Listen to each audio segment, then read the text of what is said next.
السلام علیکم۔ آج کی کہانی میری محسن۔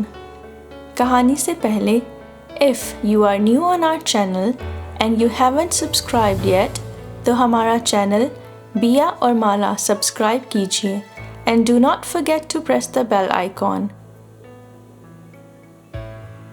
اس روز میری ماں کی طبیعت ٹھیک نہ تھی، جبکہ وہ ملک صاحب سے وعدہ کر چکی تھیں کہ ان کے گھر پر سجنے والی سنگیت کی محفل کو میں رونق بخشوں گی۔ ملک صاحب کوئی شوقین مزاج لڑکے نہ تھے، وہ ایک ادھیڑ عمر اور بردبار شخصیت کے مالک تھے، لیکن اعلیٰ پائے کی گائیکی کے رسیا تھے۔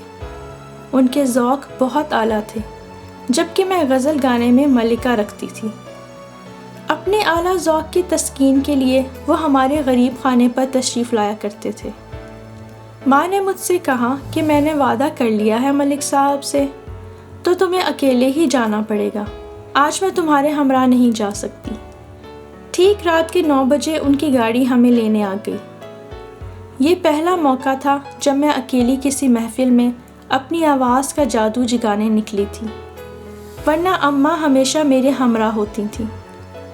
رات کے 10 بجے ہوں گے جب گاڑی محل نما گھر میں داخل ہوئی۔ ایک ملازم بھاگا ہوا آیا، اس نے آگے بڑھ کر کار کا دروازہ کھولا اور مجھے ایک بڑے سے سجے سجائے ہال میں لا بٹھایا۔ میں نے گھر کی سجاوٹ سے ملک صاحب کے ذوق اور دھن و دولت کا اندازہ کر لیا۔ ہر ماہ ایک بار ان کے ڈیرے پر موسیقی کی محفل ضرور سجتی تھی۔ علاقے کے تقریباً سبھی اچھے گانے والوں کو وہ مدعو کیا کرتے تھے۔ آج میری قسمت جاگی تھی۔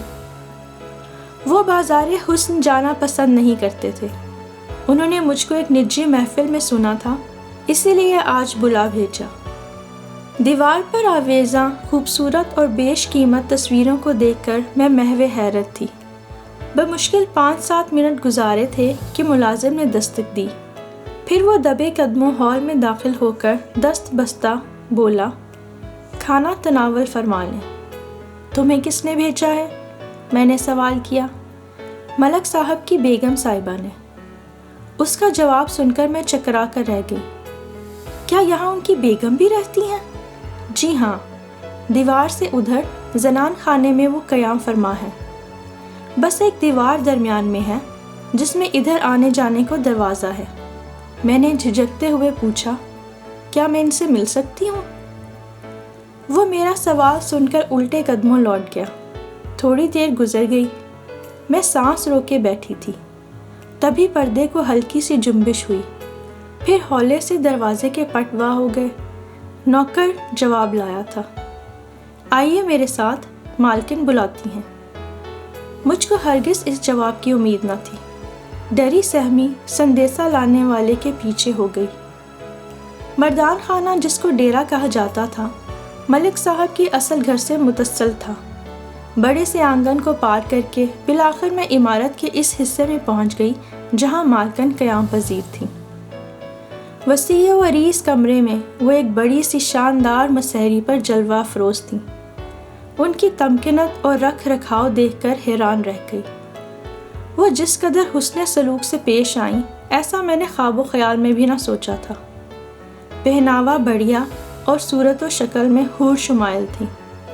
واہ، کیا انتخاب ہے ملک صاحب کا، میں نے دل ہی دل میں داد دی۔ کیا نام ہے تمہارا؟ انہوں نے پوچھا۔ زمرد، میں نے بلا جھجک بتا دیا۔ تم نے رقص کی تعلیم کہاں سے حاصل کی؟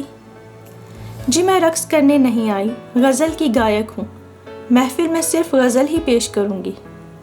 ٹھیک ہے، فن تو کوئی بھی برا نہیں ہوتا، پھر کیوں تم سہم گئی ہو؟ یہ لو۔ انہوں نے ٹیشو پیپر میرے ہاتھ میں تھما دیا۔ ماتھے سے پسینہ پونچھ لو۔ میں نے ٹیشو پیپر کو پیشانی پر لگایا تو وہ بھیگ گیا۔ تب مجھے پتا چلا کہ واقعی میرے ماتھے پر پسینہ بہہ رہا ہے۔ صرف گائیکی سے شغف رکھتی ہوں، میں نے دوبارہ وضاحت کی۔ ہاں وہ تو ملک صاحب مجھے بتا چکے ہیں، وہ گانا میری اجازت سے ہی سنتے ہیں۔ غزل کی گائیکی کا بڑا ذوق ہے، مگر گانے بھی شوق سے سماعت کرتے ہیں۔ پھر لہجے کو ذرا دھیما کر کے بولی، لڑکی تم جان لو کہ اگر مرد کو شوق ہو اور بیوی اس کے جائز شوق میں رکاوٹ ڈالے تو پھر مرد چوری چھپے اپنا برا شوق پورا کرنے لگتا ہے۔ اس لیے میں نے ان کو اجازت دے رکھی ہے کہ وہ کہیں ادھر ادھر نہ جائیں، اپنے ڈیرے پر ہی موسیقی کے محفل سجا لیا کریں کہ ایسی ویسی جگہ جانے سے مرد کی شان کو بٹا لگتا ہے اور وہ مرد کہلانے کے لائق نہیں رہتا۔ آپ درست کہتی ہیں، میں ان کے جڑاؤ زیورات سے مروب ہوتے ہوئے بولی۔ کیا تم اکیلی آئی ہو؟ میرے ساتھ سازندے ہیں مگر ماں ساتھ نہیں آ سکی، وہ بیمار ہیں۔ وہ بولی، بڑی ہمت ہے تمہاری کہ اتنی دور اکیلی آ گئی۔ خیر، یہاں کوئی خطرہ نہیں ہے، بے خوف ہو کر غزل سرا ہونا۔ یہاں میں موجود ہوں، کسی کی جرت نہ ہوگی کہ تمہارے آنچل کو بھی چھو لے۔ میں نے اطمینان کا سانس لیا۔ آپ کے بچے کیا شہر میں پڑھتے ہیں؟ اس سوال پر وہ اداس ہو گئی۔ میرے بچے نہیں ہیں، میں بے اولاد ہوں۔ مجھے یہ سن کر دکھ ہوا کہ اتنی اچھی خاتون کو اللہ نے اولاد کی خوشی سے محروم رکھا تھا۔ اصل میں ملک صاحب کی دوسری بیوی ہوں۔ ان کی پہلی بیوی کا انتقال ہو چکا ہے اور وہ مجھ سے 30 سال بڑے ہیں۔ ان کی پہلی بیوی سے اولاد ہے اور وہ ان کی ہمسن اور چچا ذات تھی، لیکن وہ لوگ مجھ سے نہیں ملتے۔ ان کا سارا خاندان مجھ سے نفرت کرتا ہے۔ انہوں نے جتنا بتا دیا اتنا ہی کافی تھا، مزید سوال کرنا میں نے مناسب نہ جانا۔ تھوڑی دیر ہمارے درمیان خاموشی کی چادر تنی رہی، پھر وہ خود ہی گویا ہوئیں۔ زمرد، کیا تمہاری شادی نہیں ہوئی؟ جی نہیں، میں غیر شادی شدہ ہوں، میں نے آہستہ سے کہا۔ وہ بولی، کیا شادی کرنا چاہتی ہو؟ انہوں نے بغور میری جانب دیکھا۔ تم چاہو تو میں تمہاری شادی اچھی جگہ کروا سکتی ہوں۔ جوانی کے دن بہت تھوڑے ہوتے ہیں، اس سنہری سن کو ڈولتے دیر نہیں لگتی۔ چڑھتے چاند کو تو ہر کوئی پانا چاہتا ہے، وقت گزر جائے گا تو باقی زندگی بہت بری کٹتی ہے۔ میں سمجھ گئی وہ کیا کہنا چاہتی ہیں۔ انہوں نے اتنے خلوص سے یہ بات کہی کہ میرے آنسو نکل آئے۔ میرا سارا چہرہ آنسوؤں سے بھیگ گیا۔ حسین ہو، جوان ہو، اچھا ہے گھر بسا لو، اپنے گھر بار میں زندگی گزارو۔ شادی کرنا چاہتی ہو تو میں ذمہ لے لیتی ہوں۔ میں نے کہا، جی مجھے آپ پر بھروسہ ہے، ضرور میرے لیے اچھا سوچیں گی۔ میں اپنی اماں سے بھی بات کروں گی، پھر آپ کو بتاؤں گی۔ ڈیرے پر ملک صاحب کے مہمان جمع ہو چکے تھے۔ نوکر نے اطلاع کی تو بیگم صاحبہ نے کہا، زمرد، وہ سامنے غسل خانہ ہے، جاؤ منہ ہاتھ دھو کر اپنا میک اپ درست کر لو۔ میں نے جلدی جلدی حلیہ درست کیا اور ملازمہ کے ہمراہ مردان خانے میں آ گئی۔ ملک صاحب کے مہمان جوک در جوک تشریف لا رہے تھے، پھر ملک صاحب بھی تشریف لے آئے۔ اس کے بعد محفل شروع ہو گئی۔ رات بھر میں نے غزلیں سنائیں۔ صبح ذرا سی پہلے محفل برخاست ہو گئی۔ کافی تھک چکی تھی۔ شب بھر کی محنت کے بعد میں نے اتنا کما لیا تھا کہ 4-5 رت جگہوں میں بھی اتنی کمائی نہ ہوتی تھی۔ میں خوش تھی۔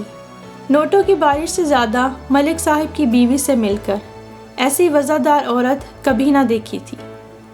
چند دن بعد ملک صاحب کا ڈرائیور آیا۔ بیگم صاحبہ نے یاد کیا تھا۔ خوشی سے پھولا نہ سما رہی تھی کہ میری دل پذیر شخصیت نے بلایا ہے۔ اس بار اماں بھی ہمراہ تھیں۔ اماں سمجھ رہی تھیں کہ کچھ انعام و اکرام نوازنے کو بلایا ہوگا۔ ملکانی جی شدت سے میرا انتظار کر رہی تھیں۔ گلے سے لگایا اور بولی، زمرد، آج میں تم کو اس شخص سے ملوانا چاہتی ہوں جس نے تم سے شادی کی حامی بھر لی ہے، بشرطے کہ تم آئندہ زندگی شرافت اور وفاداری سے گزار سکو۔ مجھ سے ملنے کے بعد ملک صاحب کی بیوی نے اس سے بات کی تھی۔ اسد ان کا منہ بولا بھائی اور ملک صاحب کا یار درینہ تھا۔ اس نے اس رات محفل میں مجھے گاتے سنا تھا۔ میرے جانے کے بعد بیگم صاحبہ نے اس سے بات کی تو وہ بخوشی راضی ہو گیا، کیونکہ اسے بھی میں پسند آئی تھی۔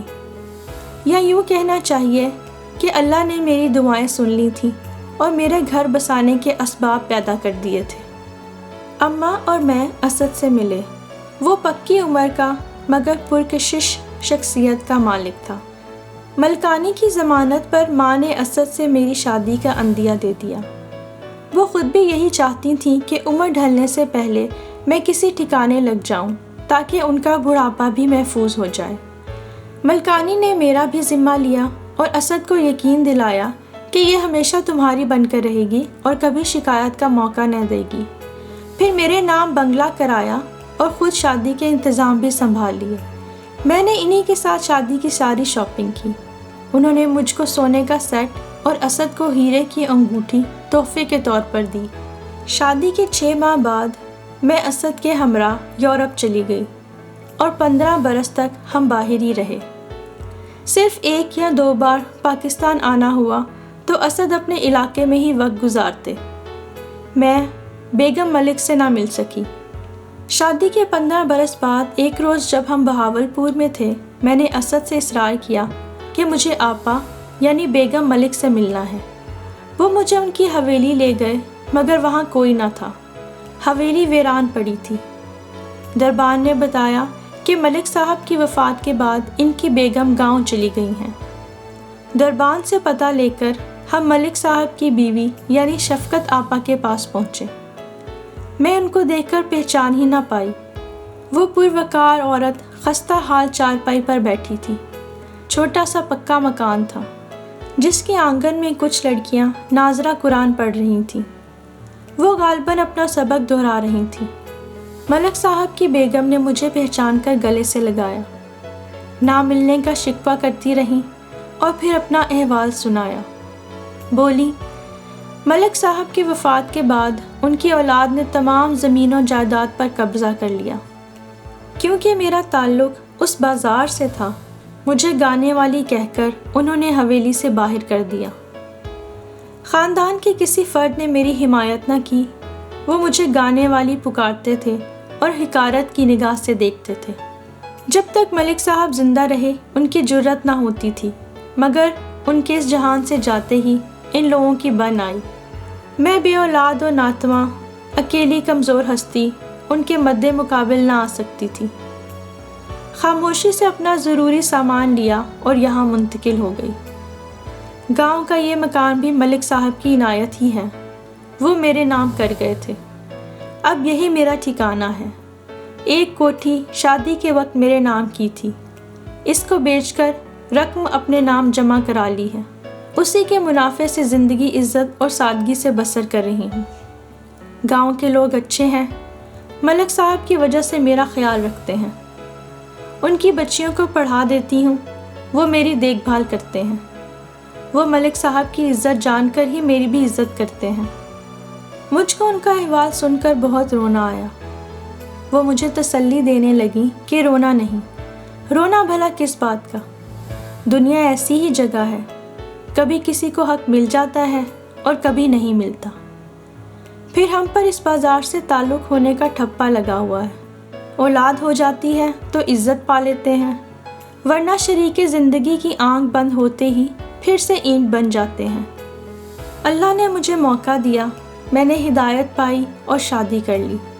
اب میں مرتے دم تک اپنی توبہ پر قائم رہوں گی۔ میرے رب نے مجھے بہت اچھی زندگی دی اور اپنی اگلی زندگی کے لیے بھی مجھے اپنے پیارے رب سے بہت اچھی امید ہے۔ پھر کہنے لگی، اچھا میری چھوڑو، اپنی بتاؤ، اچھی زندگی گزار رہی ہو نا؟ میں نے کہا، اللہ کا شکر ہے آپا، میرے خاوند بہت اچھے ہیں، ہمارے 4 بچے ہیں، میں اپنی پرمسرت دنیا میں خوش ہوں اور یہ سب آپ کا احسان ہے۔ وہ بولی، میرا نہیں، اللہ کا احسان کہو۔ میں ناچیز کس کھاتے میں ہوں، میں تو اپنا آپ نہیں سنبھال سکتی۔ میں نے بہت اصرار کیا کہ میرے ساتھ چلیں، لیکن وہ راضی نہ ہوئی۔ کہنے لگی، گاؤں کے لوگ مجھے ملک صاحب کی بیوہ کہتے ہیں، یہی بیوگی میرے لیے گہنا ہے، اس گہنے کو اتار کر مزید سونی ہو جاؤں گی۔ تمہارے ساتھ نہیں جا سکتی زمرد، کہ پتھر اسی وقت تک بھاری رہتا ہے جب تک اپنی جگہ پر رہے، ورنہ خاک بن کر اڑنے لگتا ہے۔ ان کی باتیں بہت عجیب تھیں، لیکن میرے لیے بہت قیمتی۔ یہ ان کی زندگی کا تجربہ اور تجربے کا بھی نچوڑ تھیں۔ بھاری دل سے ان کو خدا حافظ کہہ کر چلی آئی۔ 5 برس بعد پھر وطن لوٹنا ہوا۔ بچوں کے کام نپٹا کر ہم میاں بیوی آپا سے ملنے گاؤں پہنچے۔ اس بار دروازے پر کفل نے سواگت کیا۔